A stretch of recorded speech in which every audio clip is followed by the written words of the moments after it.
a semi argument with someone about how dumb the argument is that orcs equal black people, but I'd already had this argument with someone like recently, and it was like another black person.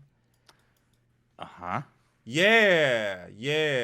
Cause they were like, how they're like, you've been brainwashed. I'm like, I've been brainwashed, nigga. You've been brainwashed. What are you talking about? How the fuck do you look at that and go, yeah, that's me? Come on, man. Like, come on, really, come on, dude. Like, come on, man. Like, I like Kool-Aid, but I don't like it that much. Damn. I'm like, and then like this thing come up with like this race of monkeys that like has a couple of similarities, and people are like, that's black people, and I'm like, guys, come on, man, like you all stretch any harder, you're gonna dislocate something. Y'all really gonna dislocate, so if you guys keep on stretching like this shit is not healthy. This is not appropriate. Stop that shit. It's not cool. Mr. Fantastic is gonna come to you and ask you for pointers. Yeah, he's gonna come to you and be like, "Yeah, where'd you get your powers from?" Holy shit! I didn't stretch that much. Yeah, Ooh, I can stretch, but good lord, I would tear something doing that. God damn, that's absurd. Teach me, master. I'm good. I'm not that good. What? So yeah, that was a conversation I had to have, not a conversation I wanted to have, not a conversation I woke up eager to have, because I personally think this conversation's fucking stupid, but here we are having this conversation again. I feel like we have this ridiculous ass conversation like every year whenever somebody decides to open up a player's manual and sees orcs in it for whatever reason. I don't know. And the thing is, like, I will give them credit where credit is due, and this is gonna seem like a weird. They have an acute knowledge of the player's manual, of like the monster manual to like a T, my dude. Like, they're quoting off, like, very exact details. Dog, I know dudes who DM'd, like, 10 plus years who don't know this manual nearly as well as they do. They're quoting off, like, minutia detail. It's actually really kind of impressive. Like, I remember really tiny details about stupid shit.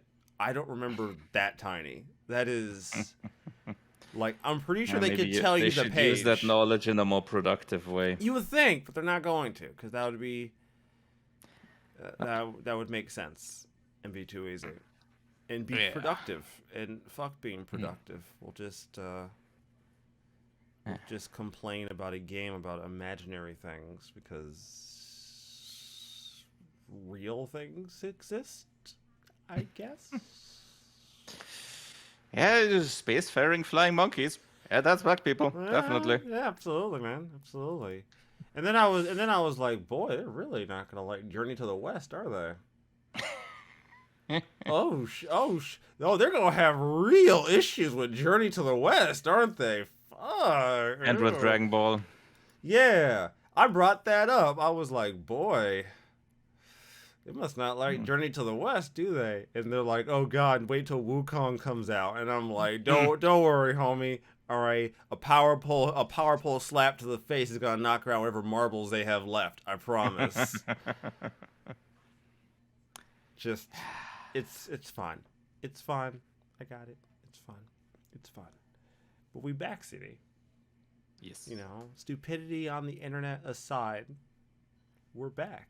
It's here. We're doing this now. I mean, isn't that the reason why we're here? I don't know if this show, I don't know if this show started because of stupidity on the internet. It continued because of stupidity on the internet. That's why the show just kept going. It kept getting dumber and dumber. We're just like, well, fuck it. We got to see where we've already followed the rabbit down the hole. I got to see just how far this shit goes. I want to know if I'm going to end up in China by the time I hit the bottom. And then we never hit the bottom. It just kept going. Yeah, I think we're halfway to Mars by now. We're getting somewhere. That's for damn sure. Not sure where we're going, but we're getting somewhere. Good lord, man. I'm We'll gonna be get there when we get there. yeah. Wherever we end up, who knows? I don't even know. Mm-hmm. It's been a week, man. I did not get much done this week, like Oh. like at all. Hmm. It's one of those weeks. Mhm. Not a bad week, but just one of those Hmm. weeks where like nothing gets accomplished. Like Huh. I get stuff done, but nothing quantifiable. You know what I mean? Like Mm. stuff gets done, but it's nothing you can really point at and go, "Look what I did." It's like you've been busy doing shit, but it's not things Uh-huh. that you can point at and be like, "I did that." No, it's just I did shit, and Hmm. then none So of it. preparation for stuff, essentially. Yeah, off screen shit, Mm-hmm. personal. I don't even say personal shit. Just learning shit, picking Mm. up a few new skills, trying to broaden my internet horizons, Mm. kind of streamline my entire workflow, that kind of thing. Like Ah, I see. the really boring shit no one really wants to hear about, but the shit that's important to me. Yeah, all kinds of behind the scenes stuff. Yeah, that's really been all that it is, honestly. Mm. It's been worth it, but boring as fuck, and no one wants to hear about that shit. That's just the way it is, man. No one cares how the sausage is made, man. Believe me, I know no one cares because people found out how hot dogs were made in America, and people still eat Mm-hmm. that shit every single summer. So you can tell people what's in a hot dog. You can Mm. put it in books. You can put it in college textbooks. You can list that shit out on the fucking package. It doesn't make a difference. They'll see it. They'll know exactly what it is, and they'll still eat it. So I don't know what that says about the human experience. It certainly says something, though. I'm not happy about it. But yeah, that's about that's about that's most of it. Sadly, I don't really have a lot else to show for my time. I'm actually running out of content to upload. I've been like, Ah. yeah, it's not. It hasn't. This hasn't been good. This has been. Mm-hmm. I've been doing like other things, like things that I value, but things that aren't like boring me, like playing Final Fantasy 14 after work almost every single day. Uh-huh. Ah. I mean, it's fun. I'm having fun, but I have like 2 videos left. Mm-hmm. Cutting it close there. A little bit, a little bit. I think I got to like Wednesday, so Ah. I could probably ride this out. Ride this out as long as possible till I absolutely have to do something, and then do the bare minimum because I don't want. I don't want Final Fantasy X has another one of those puzzle dungeons I have to go through, and I'm terrible at these fucking things. I'm Hmm. terrible at them. They're not like they're cool, like they're cool concepts. And the fact that I have to do them is I Uh-huh. have to complete them 100% because there is a Uh-huh. special thing unlocked at the end of the game if you complete all of them 100%. Uh-huh. So I have to do it. But they suck. What counts as 100%ing a puzzle dungeon? So the way it works is to get to the end of the dungeon. So there's two completions technically. The Uh-huh. first completion is getting to the end of the dungeon. Uh-huh. That's story completion. Right? So you get to the end, story continues, you leave the dungeon, story continues. Okay. That's Uh-huh. story completion. 100% completion is you get this thing called a destruction sphere, and you have to use it on one of the points in the dungeon, and it unlocks or blows something up, and it gets you a special item. That Ah, okay. using that destruction sphere, however, is Uh-huh. crucial to getting a summon at the towards the end of the Uh-huh. game. But you have to get the destruction sphere in every single one of these temples, Uh-huh. and it's integral. Elsewise, you can't get one of the summons one of the special summons at the end towards the end of the game. because it tracks which destruction spheres you use, and if you don't use them all, then you have to go back and do it. The problem is, I think... So you need to use them, and you don't need to have them. Yeah, you have to use them. They have to be used. All right. The problem is, I've already gotten past the more ridiculous point, which is there's 2 dungeons that if you don't do it while you're there, there's a Dark Aeon waiting for you if you go back. Nice. You know, the super bosses that just stomp the shit. Yeah, there's 2 of them. Yeah, there's 2. 99.99 one. Yeah, there's 2 of them. The very first one you do, if you don't do it then, if you don't do it then, or do it sometime before a certain point, there's a Dark Aeon waiting for you. And then there's one of the later at the entrance? ones. Yeah, actually right at the entrance to the town. Like, you come back to town, and then you get into the boss fight, and then the boss stomps you out, so... Well... Have fun! Have fun! Do it now while you can! Don't wait! Because... the grind, like, people say the grind sucks, but the grind's gonna suck a lot harder when you have to do it! That's true. It's one thing if you're already planning on beating them, right? It's another thing if you weren't planning on beating them and then you have to beat them because they're stopping you. Like, that's a totally different world to be in, right? Yeah, because in that case, they're not the end goal. They're just an obstacle to get to the goal. Yeah, they're just standing in your way, and you don't want that standing in your way. That's not fun. That's not fun at all. And the effort to beat them is essentially the same either way. So, yeah. You could have avoided a lot of effort in one case. The effort to grind up and beat them, or at least beat. All right, so one of them is considered the easiest. So, technically speaking, the effort to beat the 2 of them, if you were to fuck up that hard and have to go back and beat those 2 to unlock it, it would be a lot of effort. But I think it would still be like reasonably doable. Like, it wouldn't. It would. I think you'd probably consider it a slog. I think you would probably look at the effort and go, "Oh God, this is not. I don't want to do this. This is a lot of time." Can you go back there anytime in the game? Yeah, you can go back.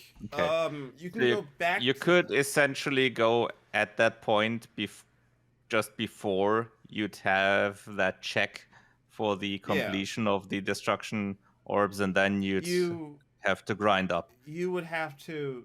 How much time would that be, would you say? You have up until the airship.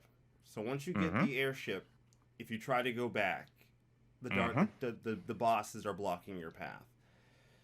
How much time investment would you think that would be? What do you mean? Well, grinding up the levels to be able to beat those Aeons. Oh, grinding up the levels? From that point on. Oh, so like you fucked up, you get to the end, you realize you don't have the 2, so now you gotta like grind it out. That varies, because that would really depend on how much effort you've put into like powering yourself up through the game. So on average, let's say you're just on the regular. Okay, so you're just on like some basic bitch path here. Let's be really generous. I'm gonna be generous and say around. I'm probably wrong. I'm gonna just make a guess, because you'd have to put some work in. It wouldn't be easy. Let's say around 20. Okay. 20-ish, maybe 20-ish hours if you're like really efficient. You'd have to be like really... Yeah, that's definitely quite an investment of time. But I'm talking like really efficient. Like, you'd have to already have an idea of what you need to do and then be able to do it relatively efficiently. Like 20, 30-ish hours, I think, roughly speaking. Probably maybe less. I might be a little off. I'm thinking of this as I'm almost thinking of this as like worst case scenario. Like, everything that you do takes the maximum amount of time. Your luck is at the worst possible imaginable. It's Yeah, so that would be let's go with the average of how long the game is takes to beat. It's almost half of that. Yeah, about half. You're spending quite a bit of time. It's quite an investment. Like I said. Now you can offset this investment if you're playing on PC or playing at 4 times speed. That cuts the investment down by a fair amount of time. But I mean, true. But yeah, so no, that's definitely a good motivator to not to not fuck up. Yeah, that don't part. fuck up. Yeah. Don't do it. It's not worth like if you're me and you're already gonna do it, I'm still not gonna fuck up because I don't want dumb motherfuckers in my way. I'm dealing with them later. They're on my shit list, but I don't want them in my way right now. That's whoo, man, I don't want that. But yeah, that's about it, my dude. That's about it. I don't got much else to tell you. I don't have a lot to show for all my efforts, unfortunately. You know, the week worth of effort. I don't have a lot to show for it. Myself, I've been continuing to throw around lightning like a motherfucker. Lightning like a mother. Path of Exile. This man looked at Zeus and went, "Nah, I can do it better." Nah, dog. I'll use 2 hands. Yeah, kinda. I'm kind of going. I've been going with a kind of Palpatine build in terms of how I used the attack, because one of the skills in Path of Exile is called Lightning Tendrils, I think, or no, it was Crackling Lance was the later one, which is essentially lightning that spreads around and forks when it hits enemies. So it essentially is kind of like the lightning that a Sith throws. Looks kind of like that. That's kind of badass. Not gonna lie to you.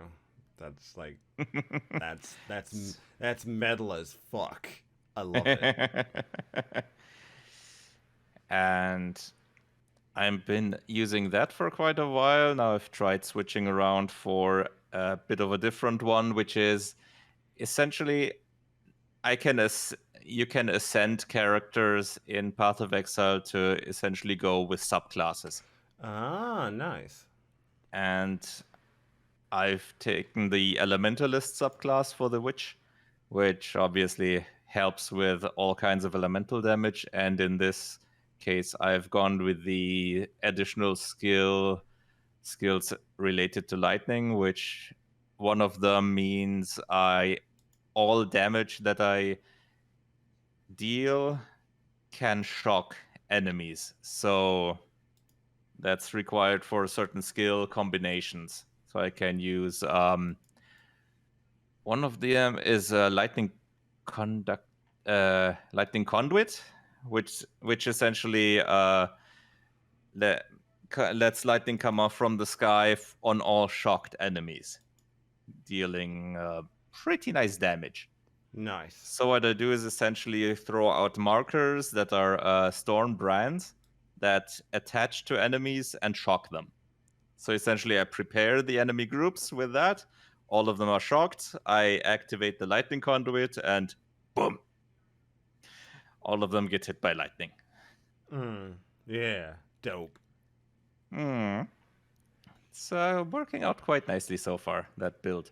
I'm currently in Act 7 out of, I think it was 10. Oh, wow.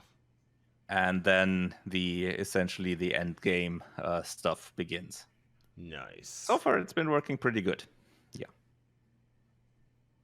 And mostly without the guides, I just had a look at which main skills are being used for in some of the builds in terms of lightning-based builds, and that I've taken the lightning conduit a bit from there. But besides that, pretty much all is no guides. So I'm just taking the skills that help me with building up the defenses, building up elemental resistance, building up lightning damage, all that stuff. Nice. So, yeah. working out quite nicely. And I'm thankfully not noticing the reduced drop rates in terms of items that much. I mean, I've usually you don't find uniques that you need for your specific build all that often anyway. So they're not integral then. Like they're great if you can get them, but they're not gonna. There are uniques that do really help in specific builds, but especially for just going through the main acts, you don't necessarily need them. They do help much more further on when you go to the end game part and go to high level maps and such. There, yeah, you probably need them, but not in the main story, let's say. Not in the main campaign. You don't need them there. There can be ones that help quite a bit, but you can go through without them. Nice. I'm mainly using, I think, a shield that is unique that helps me with regenerating health when I'm on low health, and a ring that helps me with, I think it was lightning damage, I think. Yeah, but nothing else. All other things are at most rare items, and yeah, I'm going decently well with that. Very nice. And that's pretty much been the week for me. All right. You know, gonna be honest, man. You listed some pretty big sales numbers here for some games. I mean, I think they're pretty big sales numbers. I don't know.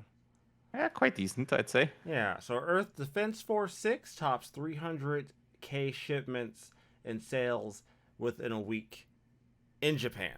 And that is for PS4 and PS5. Yeah. Well, okay, it actually does, yeah. It topped about that much for both PS4 and PS5. Which, one, it's Earth Defense Force. And two, it's in Let's Japan. Go EDF. Yeah, it's EDF. It's in Japan. I would expect nothing less. In fact, I might expect a bit more, but I don't. I don't know. I mean, considering that this already makes it the fastest selling entry in the series, apparently. Oh well, fuck. Never mind. Yeah, fair enough. Get that money. But yeah. Good job, EDF. For 1 week, that's quite a good number, especially considering it's just PS4 and 5. Yeah, pretty fucking good, man. Pretty fucking good. So, this is one of the this next sales thing is something I find fun. Well, I won't say funny. I find interesting, right? So we did the talk about like Square hasn't had a lot of great luck with a lot of their titles they've released. You know, like, aside from, like, 14 being successful, Square themselves, sort of hit or miss. Yeah, even though some are, well, miss only in the views of yeah, Square. It's important to remember, hit or miss is subjective, kind of, right? Because Square will perceive, developers and companies will perceive a miss where everyone perceives a hit, and then they will also perceive a hit where we all look at that shit and go, that's a swing and a miss. Live a Live Remake tops 500K shipments in sales. Yeah, that's actually pretty fucking fantastic, considering, like, for many people, Live a Live was only something that they played like via emulator translation, or just they've heard of. So the fact I'd say it's a pretty niche title. It's an incredibly niche title. So the fact that it scored that kind of sales, that tells me people are gonna show up, man. That's good. I want to see that. I hope that this is a signal beam to like Square, at least, to like not hesitate in re-releasing these old games. Maybe Maybe I'll finally get a Chrono Trigger re-release at some point, Square. I think we've proven it. RPGs do well. You can put out an RPG and people will buy it. Just saying. Chrono Trigger in HD 2D. Yeah, that would look quite nice. Yeah, I don't see like Chrono Trigger's like Chrono Trigger just on its own is crispy as fuck. So yeah, obviously. It's those pixels are crispy. Looks nice on Steam and all. Yep. That game looks crispy. Steam version so after the update. I don't see why we still haven't gotten that yet. Like I feel That's a good question. I mean, considering we have the Steam versions, they shouldn't take much effort to put that on the Switch as well. Yeah, I want the Steam and mobile version. So I want some Chrono Trigger in my life, please. Thank you. But then again, the whole pixel remasters for Final Fantasy. Yeah, we still haven't gotten those. Also only on mobile and Steam. Yeah, we still haven't gotten those on. And not on consoles either, which is interesting.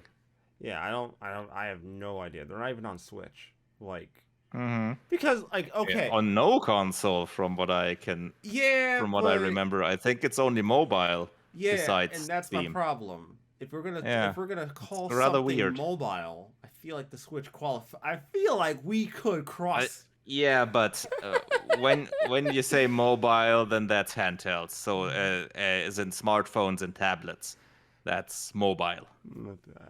I know what you mean. But even then, but that's just the point that it's really easy if you have those two versions. It's not really that difficult to add another version to the Switch or the PS4 or whatever other console there is, because those pixel remasters are working on for Unity, for example.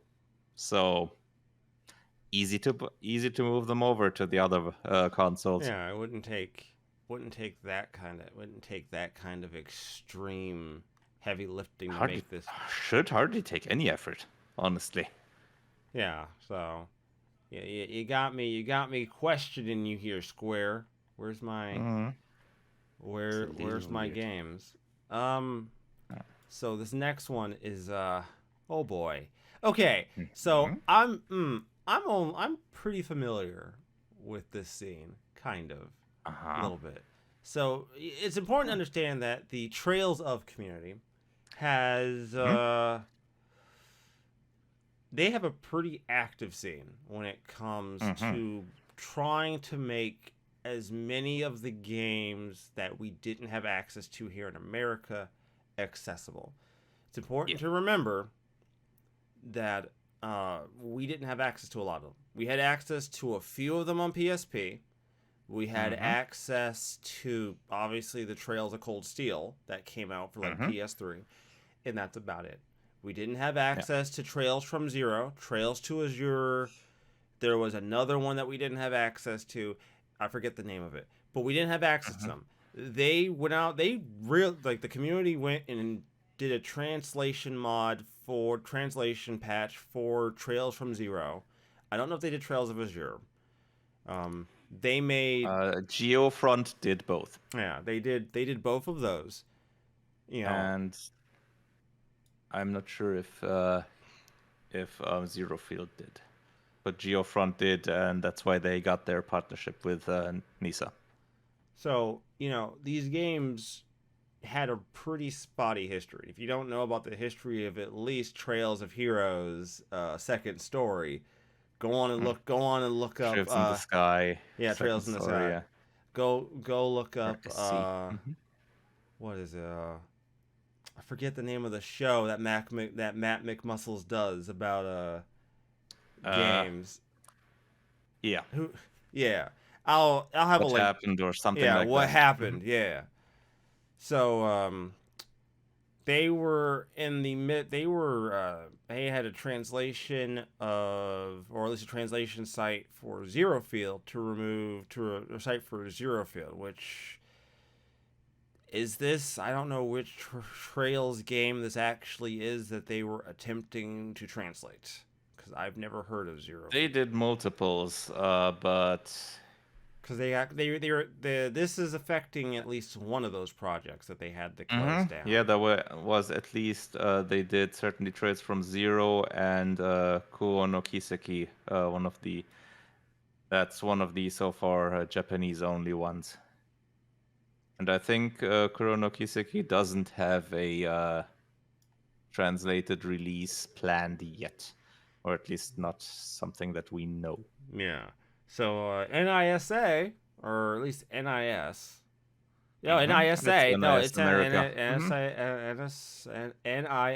NISA. Yeah, NISA came knocking on their door and notified them of perceived copyright infringements. And according to this article, they weren't willing to negotiate. This was non-negotiable. Yeah. This was not a situation where they could like tweak what they were doing and avoid this confrontation. They came and were like, "You better shut the fuck down. We're not playing with you." Now, I could theorycraft here, because the fan translations have always been a big part of this community. They've been around for a very long time, and they haven't really been quiet.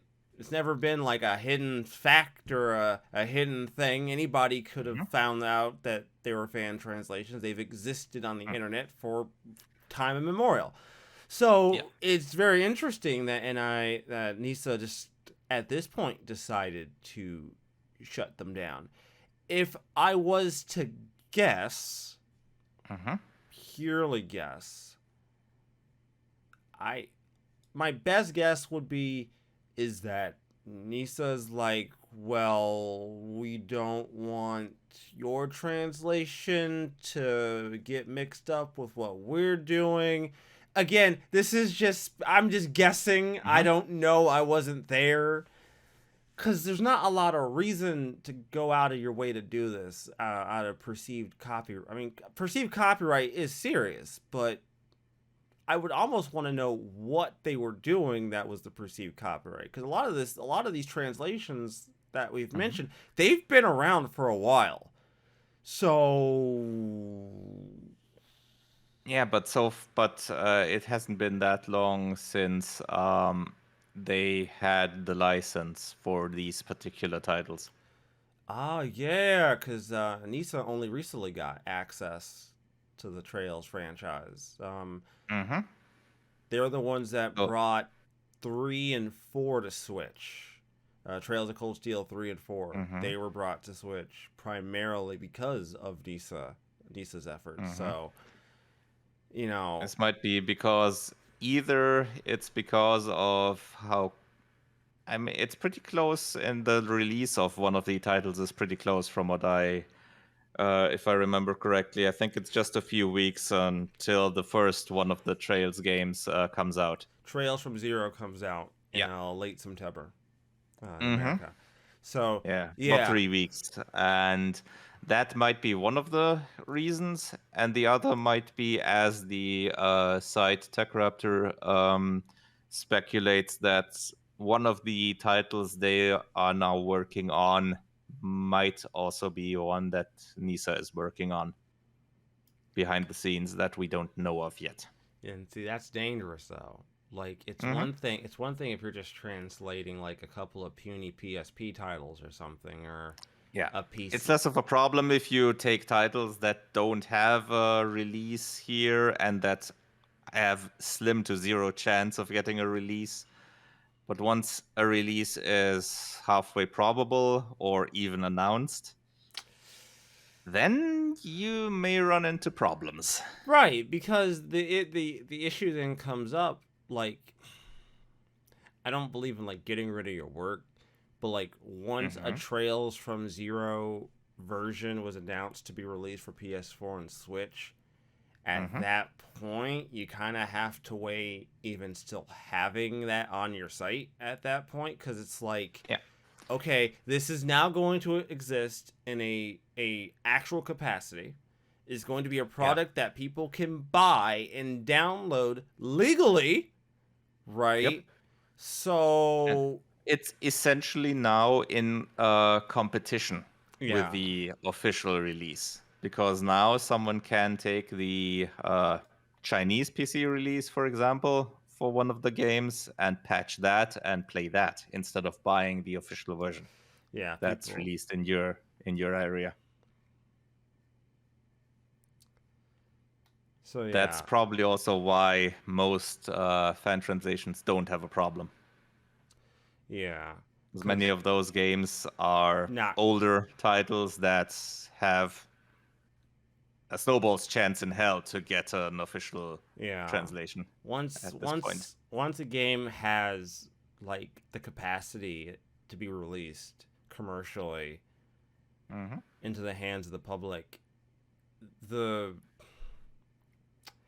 ethicality, a legally problematic ground there. The ethics of you still having a fan patch for that game existing in a bit, like.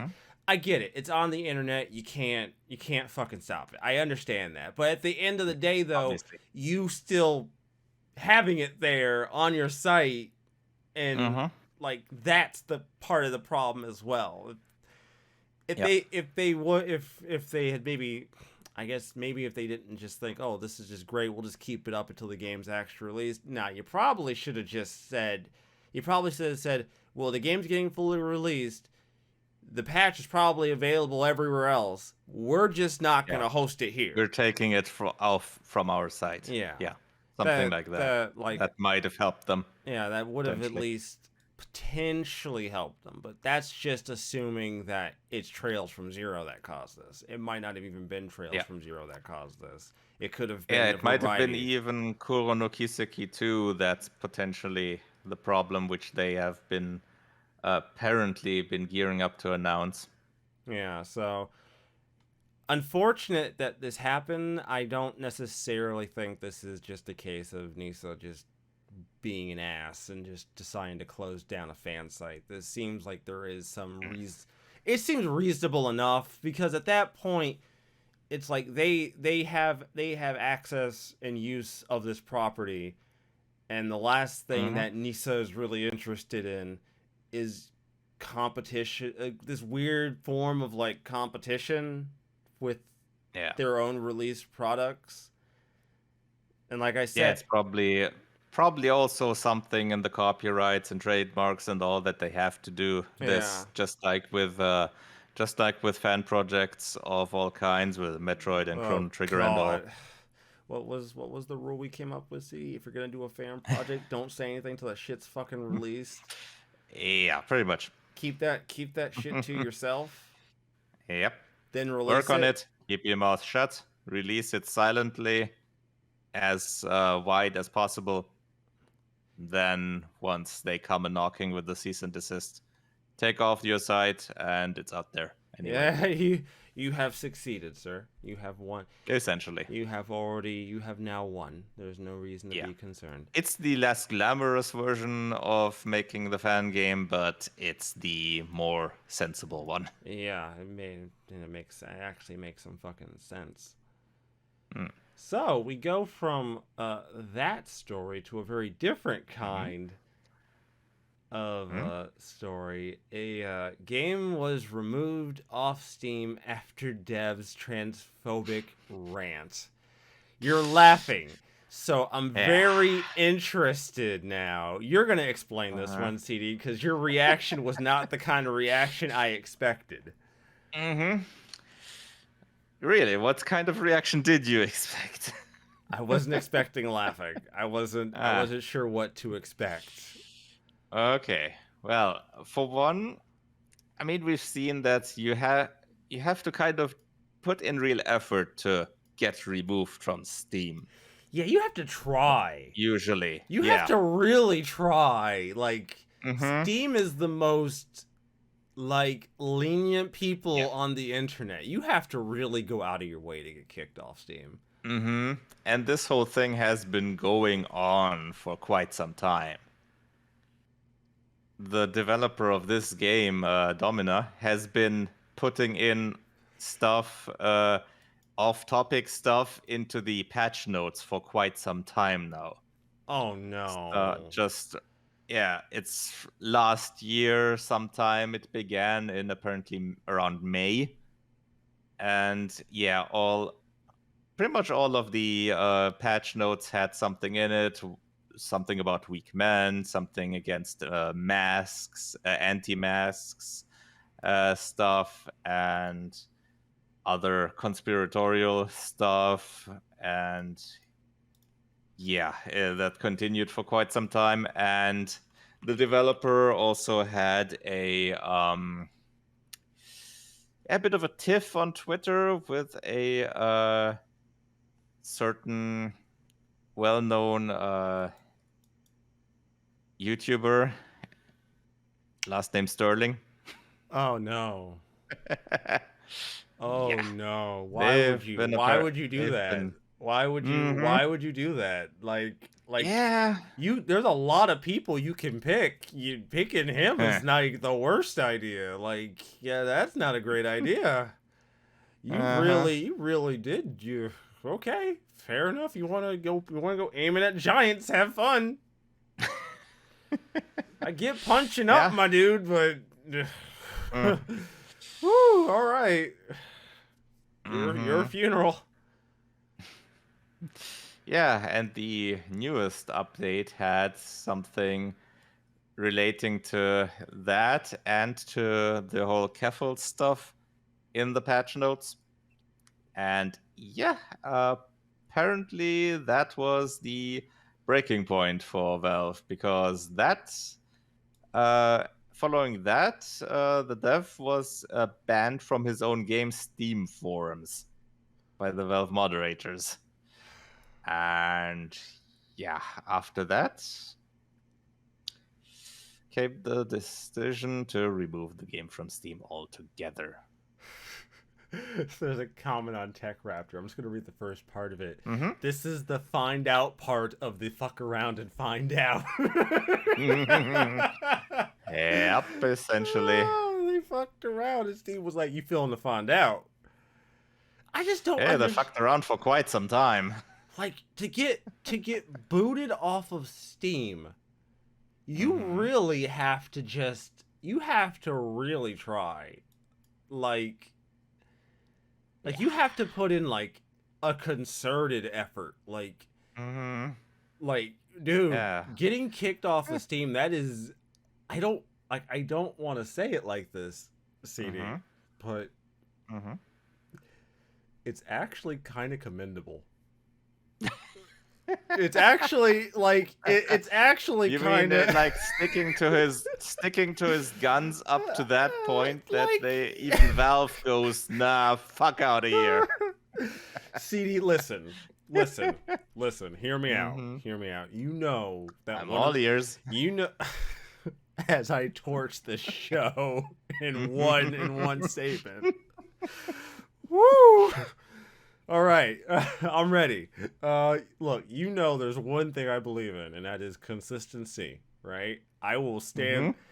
I don't care as long as you're consistent. I got to give this man credit. He stuck to his guns. It burned him out. Even Steam destroyed him. But you know what? He didn't let Steam stop him. I kind of have to commend him. I gotta at least say, you know what? You're shitty, but you died on your own sword, and that's mildly respectable. He was an idiot, but at least he was a consistent idiot. Yeah, that's mildly respectable. I kind of respect the logic, kind of. Not the comments, people. Please don't. I'm not saying Yeah. I'm not saying the homophobic rants are respectable. Please do not do this to me. I do not want to have to defend myself 6 months Nah. from now for this statement, because that's really gonna suck. No, yeah. Neither of us agree, neither with the transphobic, nor conspiratorial, nor homophobic, nor whatever of his arguments here. I'm just saying that to get kicked off of Steam, you have to be so over the top for such a prolonged amount of time that one, it got Steam's attention. That's the first thing you really. Dude, what was that game? That twin stick shooter about the guy who wants to go do a mass shooting? Remember Hate? Was it Hate? I think it was Hate. Remember, it was in like black and white. I know it. Hatred. Yeah, I and think it got like a lot of buzz, and then it eventually got taken off of Steam, and then Gabe found out, and Gabe was like, "The fuck? Yep. No, put that shit back. Yep. Keeping that on there. You know what the fuck y'all doing? The fuck? No, that doesn't. You can't take that down. Put that shit back." So like, it took quite a bit before Gabe noticed, like all this guy was really doing. I'm about to minimalize what he did, aren't I? Oh no. Okay. You know what? I'm gonna stop. I mean, he could have gotten the game off of Steam faster by sending a death threat to Gabe Newell, like the aeronautical activity guy. But he could have had this shit in like the game, or he could have had like random blurbs of his beliefs of the game over screen of his game every time you game over. Like there's a thousand ways. He could have put them anywhere. And he put them maybe there was something in the game. I don't know. I haven't invested any time in looking at the game itself. But he put them in the patch notes. Puts them in the patch notes, which is I mean, that's certainly putting eyes on that, I guess. I mean, yeah. Since if people have those games in the wish list or in the library, they always appear in the Steam news segment. Yeah, if you're following the game, own the game, you're gonna see the patch notes. And if you're gonna see that there's new patch, you're gonna probably look up the patch notes. In which case, you're probably going to end up. What I would like to know is how long he did this before somebody was like, "Wait a minute, the fuck." It's a good question. I would love to see those patch notes. I want to know. I want to know how he did it. I want to know, like, was it like actual game patch notes, and at the very bottom, it's just bullet point after bullet point of just homophobic shit at the bottom. He's just listing. He's just airing out all of his grievances, just one after another, all the way down. Like, if that's the case, man, damn. Question. Let's see if an archive of the site exists. Oh man. Still, that's at the old rant. Let's see, like if the old one is still there. Yeah, I'm not gonna lie. I'm not gonna lie to you. Oh no. Yeah, it's you have first a few key points of the update itself, and then the rant. Of course. For example, this was the one from last year. This one, I think, kicked it off pretty much. Interesting.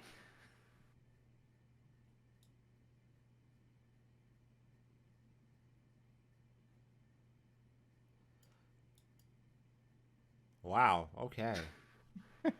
Wow. Wow. Wow. There's a lot. Wow. Okay. There's some shit to unpack with that one. Okay. Fair enough. Wow. He really did just use the patch notes like a blogger, like a blogger. Just said. Yeah. It's essentially his rant blog. And with the latest one, it was the other way around. He first put the rant and then the changes. Wait, what? So, what, the patch came out and it was just his rant? It was the rant, and then afterwards, at the end, there was the few entries. He felt so strongly. His beliefs were so powerful that he had to make sure you saw what he believed first and everything else. Yeah, essentially. Oh, God, this is so ridiculous. Yeah.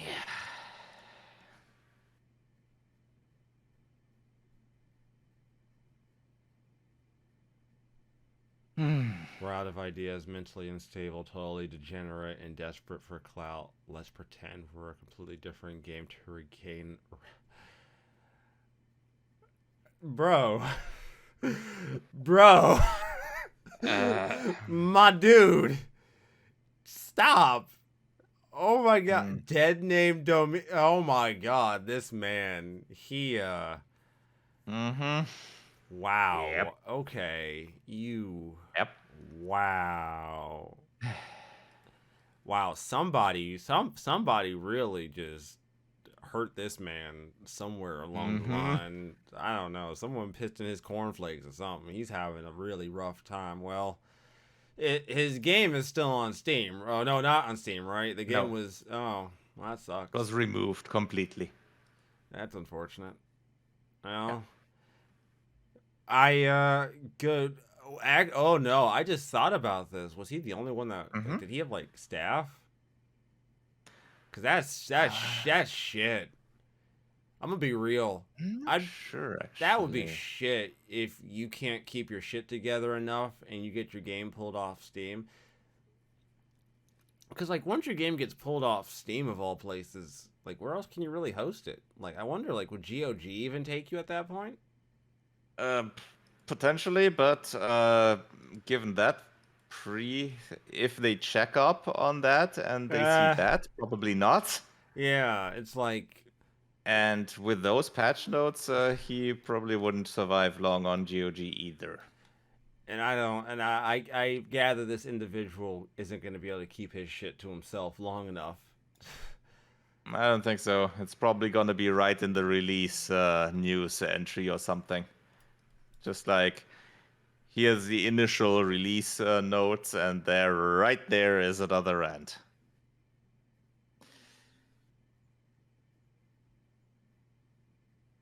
But I think, does it say in the... Oh, did you, there's a bit here. He posted on Gab an update about the situation after he gets banned.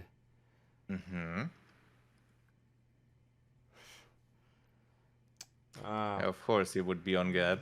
I'm not gonna read it. I don't really want to go there with him about it. I'm just gonna say that it boils down to the problem isn't us. It's another problem that we were just addressing, and Steam left millions of dollars on the table by getting rid of us. Of course. Because of course you think your property is that valuable. Of course, right? Obviously. Right, because you're at the front. You were on the front page of Steam, right?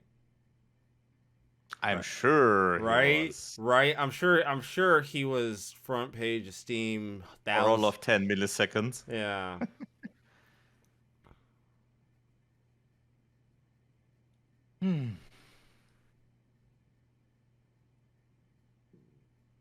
Oh boy. Yeah, I gonna be honest with you, dude. I'm gonna keep it really honest with you, Mr. Gorison.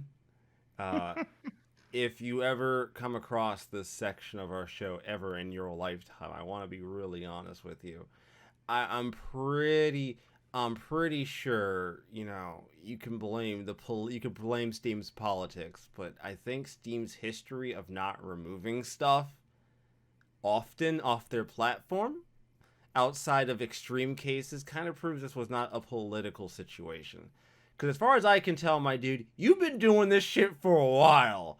So it ain't over a year. Yeah, you've been doing this for over a year. So you're really going to sit here and tell me that Steam was magically politically driven to get rid of you over a year? Come on, dude. Like, I get it. You want to sniff your own farts. I'm pretty sure you think they smell like roses, and you know what? Good on you. But I don't think it takes a real genius to see that that's not what happened here, dude. You did this to yourself. But like I said before, and I'll say it again, I don't think you're going to be missed. I never heard of you anyway, so... Yeah, I don't think this game was particularly particularly popular. Yeah, you want to sit here and say they left millions of dollars on the table by getting rid of you? I mean, I'm putting a huge press X to doubt there. Yeah, like maybe in your dreams.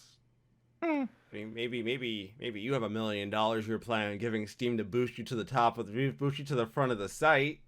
I'd believe that, but yeah, you ain't selling me You're not selling me on this, so good luck, sir. Good fucking luck. All right. So we've talked about this in the past. Microsoft is in the works of buying Activision Blizzard. We've talked about on our show about what we think the repercussions, the soft repercussions, the implications of such a buyout could be.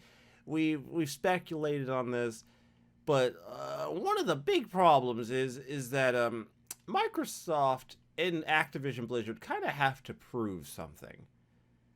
They kind of have to prove that this deal isn't anti-competitive. Because Microsoft, this isn't like buying a small studio, right? This isn't like this isn't the same as like Sony buying Bluepoint, right? Microsoft is legitimately attempting, or is trying to buy Activision and Blizzard.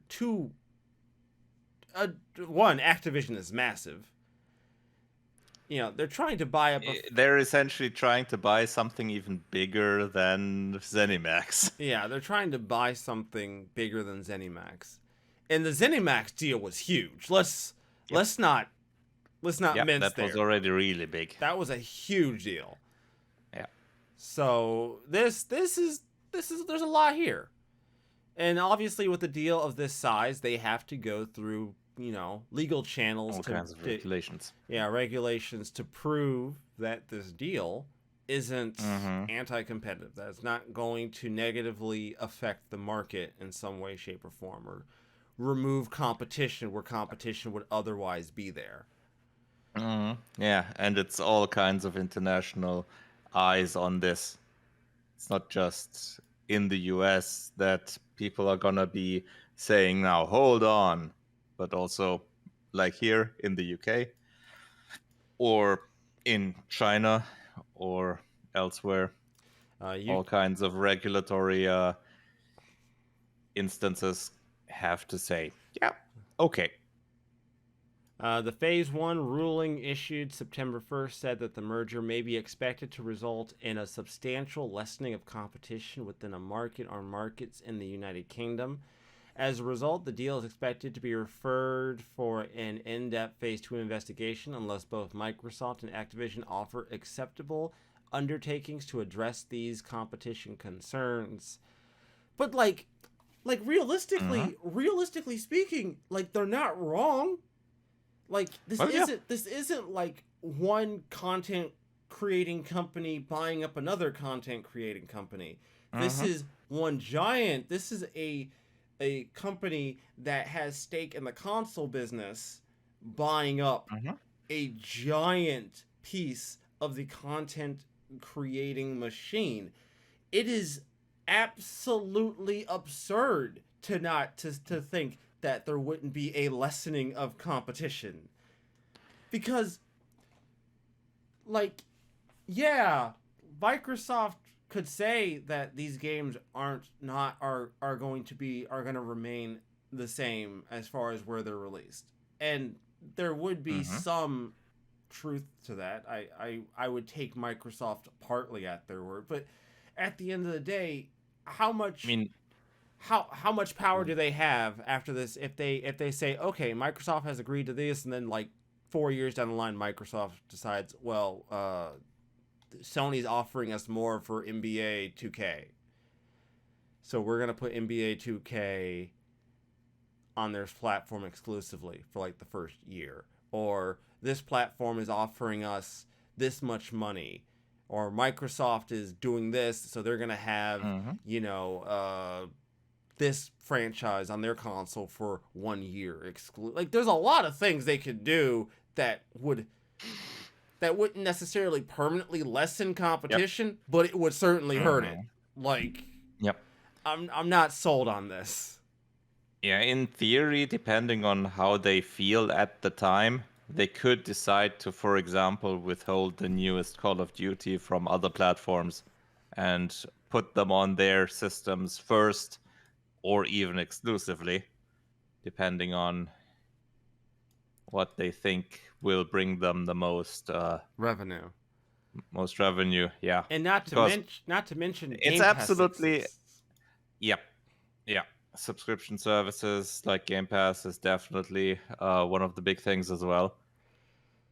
So it really depends. I mean, yeah, a big thing like Call of Duty, that's definitely something that would bring them a lot of money if they put that out on all other platforms as usual. Because the market is really big with that. So I guess, but given that it's Call of Duty, that's one of those franchises that there's a lot of players that just buy those games year to year. And they might not care as much about what platform they buy that on. yeah. So those people might be convinced to get, for example, an Xbox for that in the future. They might be more easily convinced of that in comparison to people that play a lot more diverse games on PlayStation, for example. Because I don't know, man. Like my thing is like if I own it, if I own it, and my goal is to make money, is to make a profit. And me making a profit turns out the best way for me to make a profit is to be at the very least anti-competition or anti-consumer in one way, shape, or form, however that form takes place. Microsoft ain't a charity. Yep. Microsoft. Definitely. As much as people want to make it sound like Microsoft, as much as people want to make it sound like good guy Microsoft with Game Pass, Microsoft ain't a charity, my dudes. They out here trying to make money like everybody else. So I don't know, man. I have my, because like even if Microsoft didn't make like Call of Duty exclusive to like a Microsoft console, right? Wouldn't them just making it available on Game Pass day one be enough of an advantage? Wouldn't that alone basically be an advantage? That would basically nail it for them, right? Like potentially, but that wouldn't necessarily be as big of an advantage, because there's a lot of games on Game Pass that are not from Microsoft directly. Yeah, but that's not on the same level. But if the newest Call of Duty, you have a choice between paying $70 on PlayStation or paying like $15 and playing it at launch on Game Pass. Sure. Might be. But that's only counting those that have both systems. If you have the choice of getting it on PlayStation when you have a PlayStation at home, or getting it on Game Pass and also having to buy either an Xbox or a PC that's strong enough for that, far less likely. Yeah, okay. I guess I guess my assumption only works if both of these platforms are widely available. But to Microsoft's credit, I see Xbox One Series X's now in stores. Actively on store shelves now. I'm still not seeing PlayStations. So anecdotally,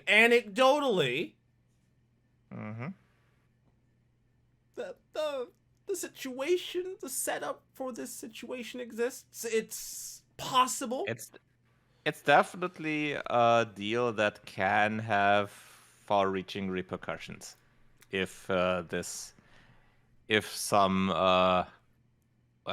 let's say some legal precedence isn't met.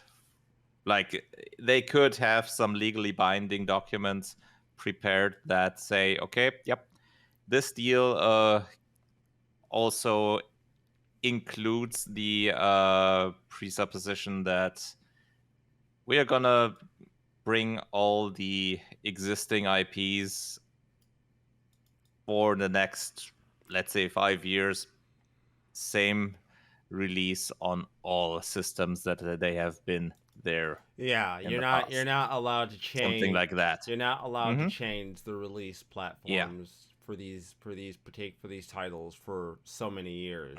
And after those so Yeah. many years, if you decide to do that, well, that's on you. But for at least for so many years, you can't. You're not supposed to, or you. I don't know, man.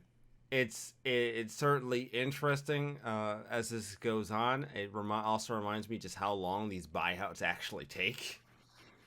This is Yeah, especially in this size, they take a long time. At this point, as the article says, Kotick apparently still expects the deal to go through by the end of the fiscal year, which is June 30th next year. Oh wow. Does will I be able to cover Kotick getting the boot a day after? Because if that's we'll see about that. If that's going to be attached to this, I'd be more than happy to cover the story. We'll see about that, but I doubt might not be just at the same time. It's probably along the way. Doubt I'll get so lucky, but you know, a man can believe, City. Let a man believe, huh? Let him have a little hope. Keep your hopes up. Yeah, we all need a little bit of hope, City, in this day and age. I think there's nothing wrong with that. Good Lord. I will be like really interested to see whether or not like Microsoft could have a positive influence. I mean, it's hard to imagine them having an additional negative influence. But yeah, you never know. Yeah, I don't want to rule that out either. Yeah, but that's definitely one of the reasons why this might be a good thing in the long run. Yeah. Because the whole toxicity part of Activision Blizzard might get a dampener on it. Or we're just not gonna hear about it. They're gonna pull a Gestapo and silence that shit. Shit's gonna go quiet. Yeah, we just suddenly see the head count of Microsoft. First, it goes up by the amount of Activision Blizzard's employees, and then the next month it goes down by half of Activision Blizzard employees. It's a small kind of purge there. Yeah, they just purge it. They're just like, look, if you want some toxic shit right now, get the out. We don't even want you. We don't even need you. We're Blizzard. We're Microsoft, motherfucker. We don't even need y'all. We're gonna give you a flame war of a different kind. Yeah. We're going to cleanse this company with the flames of righteousness and just flamethrower the fuck out of them. Just eat plasma. Yeah. Rebirth by flames, my man. Rebirth by flames. We will burn Activision down so that we may rebuild it properly. That's Then they erect a statue of a phoenix on top of the Activision Blizzard building. Yeah. That's their new logo. Yeah. Cause like there's a lot of because the thing is, like, Blizzard has been in such a weird spot because, like, they've released so many duds, man. Like, I mean, was it all that many? Feels like a lot. It's more duds than I'm used to. Oh, okay. It's more duds than there's more duds than I might have expected out of the company. But I also stopped playing World of Warcraft like back in high school. So like after I got out of high school. Been a while. So like a lot of the things that people hate now, I didn't experience. So I got out at like primo timing, the perfect timing. So I hopefully when this is all said and done, Blizzard can make something worthwhile, because Blizzard, despite you messing up Warcraft 3, you could still, I'd maybe be interested in a proper Blizzard company making a Warcraft 4. I'd be interested in seeing it. A decently run company deciding to make a new RTS. I would like to see that. I don't know how that would work given World of Warcraft's yeah, that's the big problem there. Given what World of Warcraft has done to the fucking canon. Oh Jesus, I don't you might just have to create a split universe for this one. Just reboot it. Yeah. For the RTS genre. Just start out with simple Warcraft 1 again. Like Warcraft, The New Tales or something like that, or Alternate Dimension or whatever. Yeah, just redo the first Warcraft, and then, or maybe the 1 and the 2 in one game, and then go on from there. Yeah, just do that. Don't Divergent timeline or something. Yeah, because they are like, the thing is, like, Blizzard has already established that like time travel exists, because like there's an entire expansion about time travel specifically in War. Like there's one expansion dedicated to it, and there's a series of dungeons in one of the early expansions entirely devoted to you going back and fixing events that went wrong. So, they're not above it. Maybe something like Warcraft 4 if the Cataclysm didn't happen, or something like that. Warcraft 4 if Sylvanas wasn't a terribly written character. Warcraft 4, the good timeline. No, I'm not letting that go. Sylvanas is such a badly done. They did Sylvanas so bad. Oh my god. Oh my god, she's so bad. Terrible. Like, oh god, man, for the Horde, I guess. It's fine. It's fine. The thing is, I can't even say Sylvanas has always been bad, because initially when they start her on her character path for World of Warcraft, her perspective I agree with at first, because her perspective is, because Sylvanas has this big parting with the orcs, right? Because the orcs believe in like honor, right? Like an honorable fight, none of this underhanded tactic shit. Whereas Sylvanas has no problem with dropping an undead bomb on somebody or planting one in the middle of Times Square in Lordaeron and just turning an entire city into zombies. She has no gripes about this. She's totally fine with it. And the orcs are like, we'd much rather die with honor. If she goes, there's no horde if we're all dead because we decided to fight with honor. I want to save the horde. I don't want us all dead from an honorable battle. There's no horde if everyone's dead. What part of this do you fail to understand? Like, her original take, I was like, yeah, fair, valid. Because it's kind of a thing. Like, the orcs are always about being honorable and an honorable fight, to at least what they deceive, with how they discern honor. And Sylvanas is like, fuck honor, I want to win. I don't care about honor. I care about saving the land and the people. Like, I care about saving the horde. Honor can wait when our lands aren't being besieged. Fuck that noise. Doesn't turn out that way. They write her very badly and turn her into just a normal ass maniacal villain instead of a multifaceted villain very quickly.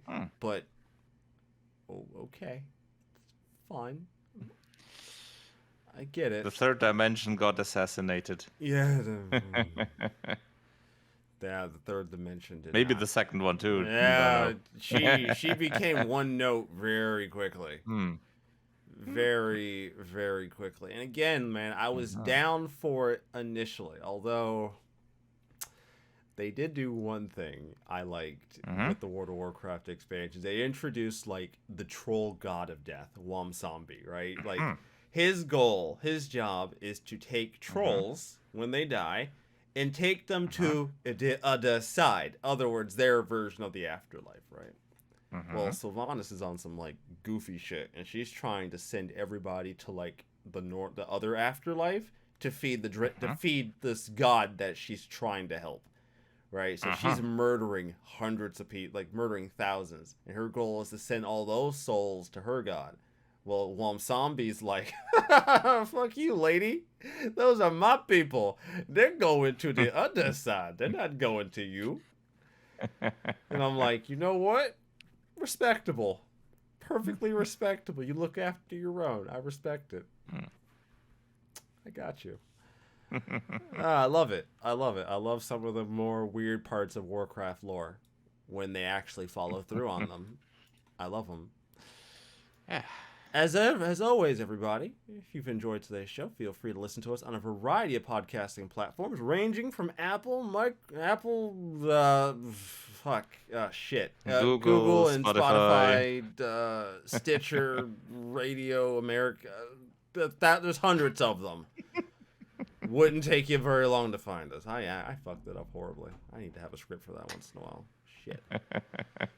I've done this now like 15 fucking times. You think I'd get this shit right by now? Also, as always, we have a video form of our show available on YouTube, Turn-Based Cynics, or if you want to look me up instead, feel free to look up Rezo Basso, and our podcasting channel is also listed at the top of my page. As always, hope you've enjoyed today's show. I know I certainly have. It's been an interesting week. Kind of. Been an interesting week. Yeah, I think you can classify it as interesting. It's been interesting. There wasn't a dumpster fire this week. I think that you should. Not really. Not a small one, but very tiny. That was less of a dumpster fire and just more of like a garbage can that some asshole walked by and threw a match into. Like that's all that was. As always, everybody, don't stop gaming. Let's get it done out here. I got plenty of games to play, and I'm sure most of you all have backlogs. I'd be surprised if there were some of you who were like, I have nothing to play anymore. I've beaten every game I own. If that's the case, and you're listening, you don't have enough games. If you hold up, CD, hold on. If you are in fact a person who does not have an active backlog right now, because you have beaten all the games that you own. One moment, CD. Hold on. One moment. Where are you going with this? Oh, you'll see, CD. You'll see. If that is in fact you, I would be very interested in you to send me an email. Please send me an email at caffeinatedcollecting@gmail.com about how you have completed all your games with actual proof that all your games have been beaten and completed and that you have nothing else to play. Please, I might even have you on the show to talk about it. I'm very interested. You are a specimen that needs to be preserved. I need to know. This is incredibly important. Please, if that is in fact you. Because if you don't have a backlog in the year 2022, then I have questions. So let me know. All right. Because I'm grossly interested now. I don't think that's going to happen. Because I don't think there's anybody who falls into that category. But you know what? If I have to risk eating a shoe, I'm willing to risk this as well. So it's fine. I'll live with it. As always, everybody, have a fantastic week, and we'll see you all next time. Yep. Fantastic.